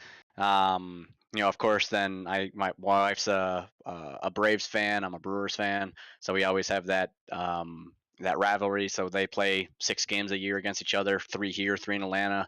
So prior to kids, we used to always hit all 3 games here. And then usually it's like less than a week turnaround. So I'll take off and we'll fly there and spend the weekend in Atlanta to watch that. We went to the World Series when they went. Should have won at that game, but then they won it in Texas the following day. When you lead off with a grand slam, I mean, in the first inning, you should win the goddamn game. But guess what? Listen, they didn't. That's all that matters. They didn't, and so they had to win it later. That's okay. It's okay. I get Yeah, it. they peaked too early. They did, yeah. So we talk and we look forward to hopefully our boys are into baseball, and be able to get the. Well, you're a dad. You can just make that happen. That's true. I can. I planned on it. So, but I'm also supportive of that. If they're not interested, I'm really hoping back over here. There's another computer, that's fully built, ready for them. Ready to go. Hell yeah. And I got a gaming laptop that I take with me on the road, so we can set him up over here. And then I got, my fire team ready to go with me. So it's also another dream. So That's what I've started to do with my kids. We're playing Minecraft, so I have my computer that I have set up here. I've set up another computer for them. The youngest plays on my work iPad, which has kind of turned into more of their iPad when I'm home, right? It's nothing like gaming on a $1,200 iPad Pro, but I don't know how good they have it sometimes. But we'll all get on and play, Minecraft games together. The oldest has a boyfriend now. Oh God! Right? So they're Can you getting borrow one of these? I know you have plenty yourself. I'm in the house. Don't worry about that. And a shovel to dig the hole when I'm done, or a swamp just to throw in it. No, don't forget the he's a lime. good kid. He's a good kid. I've known him since he was 6. Watched them kind of grow up together, and they're 12, so it's nothing, right? They just like to hang out and talk. And we were talking about something came up the other day. And they were like, kissing is gross. I was like, yep, perfect. That's exactly what I want to hear from you right now. That's perfect. You got 10 more years, and then you can think kissing is great. But give me at least till you're 22, out of college, no pregnancies, and then you can do what you want from there. Wishful thinking there, buddy. Hope. It's Hope good. is what I'm thinking. It's good that Flash as twins, because that'll be perfect for crew served weapons. They'll both be in the same Heck yeah. wavelength. Yeah, I need a spotter, so I'm gonna be training. I mean, I'm gonna be rotating. One's gonna be running and grabbing the target, while the other one's spotting for me, and we're gonna, make sure we're all set. Perfect. So I have all these plans in my head. So if you had triplets, you could have run a mortar team, but that would well. we'll see. We're practicing. I like practice. They're all rocking off not to carry the base plate. Like, please, no. You're just strapping nut sacks of ammunition on their belts just to train them, weight training. You're loading them with rocks at first, and then you're, eventually giving them some simunition rounds and some blanks, and yeah. And randomly just coming over and knocking them down because that's just life. So, Yeah, you got to throw a BFA on the end of the gun every now and then and just crank off a few rounds in the house just to get them used to the noise. Yeah, it's perfect. yeah, teach them the gun Wait, pop. Dad, Everybody I has a thought you gun wanted us pop. to play. Dad, I thought you wanted us to play baseball. Yeah, and you said basketball, so now we're carrying mortars. This is on you. It's perfect. It's perfect. Uh, Well, what other questions do you have? I've been talking for an hour and 15 minutes now, man. I'm gonna circle back to the questions for you. You got anything for us? I guess what's in terms of squad ops, I saw that you guys were in the first official squad Tournament. tournament that they ran. Obviously, it didn't turn out the best in terms of as saw Modog just put out a video about how it's kind of like a little rough in terms of coordination and I think then they just ended up canceling it or Well, they did it with the best of intentions. I will Correct. say that, right? It was not done in a way that was intentionally like malaised. It was done with the thought process that, hey, this is how much time we can devote to this within our given work life. We've got other projects that we're working on. They've got UE5 coming around the corner to be ready to be released. They've got all these things that they're trying to hover and focus on, and it's led to this dynamic where I'm outside perspective looking in and then listening into some of the conversations that happened during the AAR breakdown of who, what, when, where, why, how. Hindsight. Yeah. A lot of it was, okay, we needed to get more of these groups involved beforehand. We needed to solicit more advice from people, purely picking one group to work with and trying to take their, collective information and trying to make that a reality was not a great idea. Utilizing a handful of modders to develop this package so that we could use it for our tournaments. While it's a good idea in theory, if there's something wrong and it hasn't been field tested by a group of people, you're going to end up with problems. And that's something we've learned throughout our history. Mod dev can come up with REC 130 is a great example of it. I mean, they come up with that, night vision goggles, all sorts of things, but coming up with it and then actually having it be functional, you can't do that without a community backing it, right? And doing all of these field testing things. And so when you look at our calendar, you look at our events, a lot of the stuff that comes up for that is like, we'll do these kind of closed events, or we'll do events where we say, hey, we're field testing new equipment. There might be bugs, right? That's the given there. And then when we perfect it, that's when we start inviting these outside communities to come participate. It's simple things. It's like the cyclic rate on the AC 130 on the 20 millimeter Vulcan cannon wasn't quite right. It wasn't quite set how it should be. Or the fire dispersal, right? So the accuracy was too large. I mean, you could just walk a 30 just destroying everything, and it's like, got to get this a little more pinpoint. Yeah, so that you're not you just got an aircraft that's going like this, and it's not... and you're just wiping out 30. In order to make this a balanced weapon within this game, you've got to do that field testing. Without it, it doesn't. You don't have an effective piece of of equipment. And that's something they learned. Listening to Siege and listening to Daisy and a couple others over there, and talking with them during that AAR, and then seeing the new report that they put out, they've decided how they're going to move forward. They got the backing from the higher ups, it sounds like, to actually devote more time to this instead of trying to pull 10 minutes here, an hour there, 15 minutes here. And I really think the next one will be a lot better. They're going to learn from those mistakes. Siege, I've also noticed, has been a much better is such a quantitative word. That's not what I mean when I say better. What I mean is different in a way that is more accessible to the communities. No shade to any of the other community managers that OWI has had in the past, but this is truly the first one that has worked with all communities and has a very open door policy. I'm a guy that does, podcasts on every other Friday because he likes, talking to people like you and getting a story out there. I don't have any pull anywhere. I'm just I'm a dude at the end of the day who goes and plants trees and builds buildings, right? Yeah. And this is a person that works for a multi-million-dollar video game industry that probably doesn't have to take any advice from me. But I've sent him a DM, several DMs. We've talked back and forward. He's agreed to kind of listen and hear us out as far as kind of what we want to do moving forward with our community, and that's awesome. Prior, community managers have been very focused on one or two parts of the community. They've been focused on the comp scene, or they've been focused on the mod scene, or they've been focused purely on the small groups, and they want to kind of showcase what these small groups do. And really, it kind of disenfranchises the totality of the communities, whereas Siege is very open and willing Siege to work with been anyone.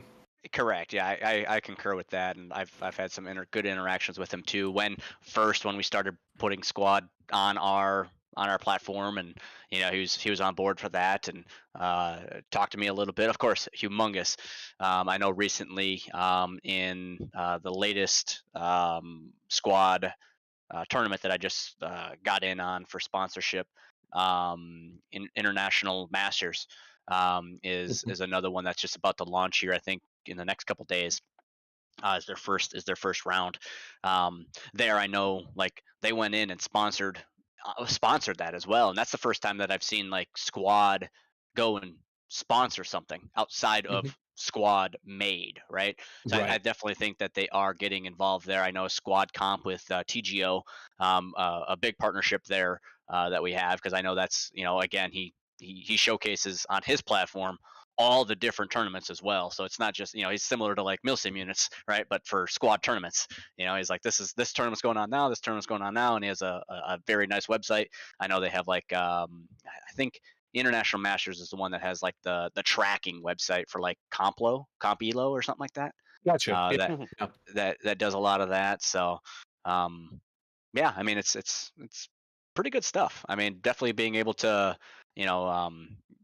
to work through it, the tournament side. I'm glad that Squad is getting out there and listening and taking that feedback and slowing down a little bit. That was a lot of what if you watched Mo's video, pretty much said that, right? He said, hey, just gotta slow down, gotta listen to the community. It's not a you can put this together in 1 month. And he referenced like Eye in the Sky. He starts planning in like February and March, and that's just to get all right, these are the units involved. Then he has to go out and pay and find refs and sponsor, obviously the sponsor stuff.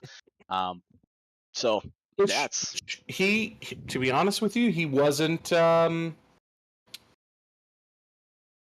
I'm not going to say he wasn't that way in the beginning, but working with him through the process to begin with was painful. But that's what happens when you try and do something innovative. It's never easy. It's never something that's simple and quick and it's going to work well every single time. It takes pain points to learn from those things in order to do it well. And I really, truly think that OWI is going to learn things. They might not do it well the second time, but they're going to learn from it and continue to process that. This team that they've kind of put together now, in my opinion, has a greater chance of success than the prior teams, and I'm looking forward to seeing what they do here really soon. nice. Well, if you have some pull when you're in those meetings, send them my way. I know they don't need my money. They don't need my money, but they definitely. Very fair. Very fair. I'll sponsor, even if it's just this little bit of a logo in the bottom right corner. I mean, we'll take 100%. 100%. You just get you get like the legal disclaimer at the end of the end of the trailer. That's just like at a light year, just like, yeah, come on down. Yep, exactly. What do you say? It's like, well, we technically did it. I'll be snipping that and clipping it and slowing that down. It down. Yeah. Adding reverb to it and everything. Like it's a sad. Yeah, that right there was $25K. Let's go. Honey, we're not going to Hawaii this year. Sorry. Apologies. Babe, you wanted to go vacation? Yeah? Well, keep hoping. Not anyway, anymore. Yeah, and then you just close your study door. Just like, yeah, don't worry about it. Yep. There's a lot of money in that room because that's the reloading room. So I mean, Excellent. She doesn't, you don't get to complain too much when she wants a new pair of shoes. no, she gets whatever and anything she ever wants. So because she's also the stay-at-home mom. So I mean, she's She's a wonderful woman. yes, yeah, There yeah. you go. Well, we're getting kind of close here to the end. I know Ozzy has to dip here in just a couple minutes, and I just want to say thank you so much for your time. Thank you for coming on. This has been wonderful. It's been great chatting with you. We haven't caught up in a while, so this has Yep. been kind of more of a catch-up session and letting people know who you are. And thank you so much for taking time out of your night to do this, man. And thank you for the cheese. I'm gonna devour some here in a little while. Any last parting thoughts? Anything you want to impart? Appreciate the invite. I think Frost was the first one to reach out, and then Culprit as well. Appreciate the support that you guys shown Milsim units over the last year for sure. Big part of why it grows when we have big communities like this that are on board and help. It kind of just spreads the word a little bit more. And like I said in the beginning, it was 100% just by door to door, knocking on all the big units. And it was funny. I got stories of units. I won't call them out, but units that said no, fuck off. And then then I see 6 months later their profile just sneaks onto the website, and then hey, there you go. I'm like, you could have got on the ground floor, motherfuckers. But so I really appreciate when I reached out and kind of helped get it, having a big name like SquadOps on the platform really helps the squad side because they see the big dog, the big guys that are been doing this for, like we said, 9 years is on the platform. There's some part of that, and then obviously this part, being able to come on your podcast. I hope someday we'll get you on ours and be able to talk nothing but squad ops and the founding and the culture and all that stuff. So we'll get you in another one of our tournaments so you can our giveaways, or what do I want to call them? I don't know. Get you on there. So, but yeah, I really appreciate it. Appreciate the time. It's good that these hours went by quick. Holy smokes! Yeah, that's the goal, man. We try and keep the flow moving, try and keep Yeah. everybody, kind of working through it. And I think it helps when you've got 2 people, 3 people, 4 people, however many people we got in the room right now, that are all like-minded and all enjoy each other's company, which is great. So, well, Ozzy, any last parting words? No, been a good time. Any Australian colloquialisms you want to throw at the people? Yeah.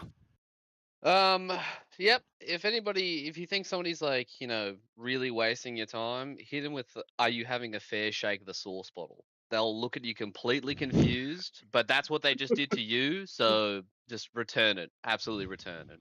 They say Alright. something stupid, fair shake of the sauce bottle, mate. And that was You've like, heard it here from the Australian himself.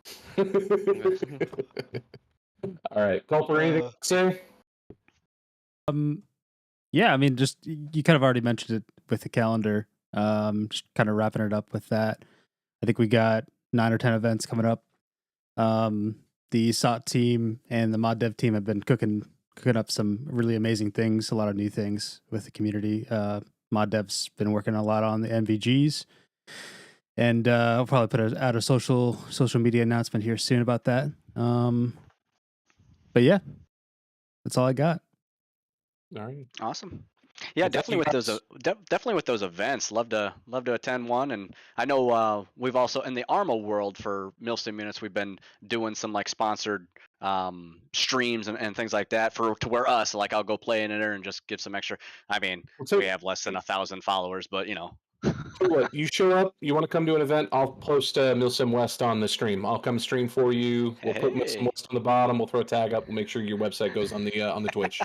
All right. I'll take it. I'll All take right. it. You let me know when you're ready.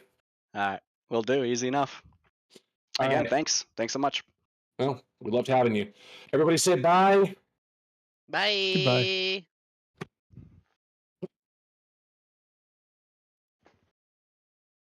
Sorry, Ozzy's on a hard deadline to get out of here, No, so all good. No worries. he's got an email.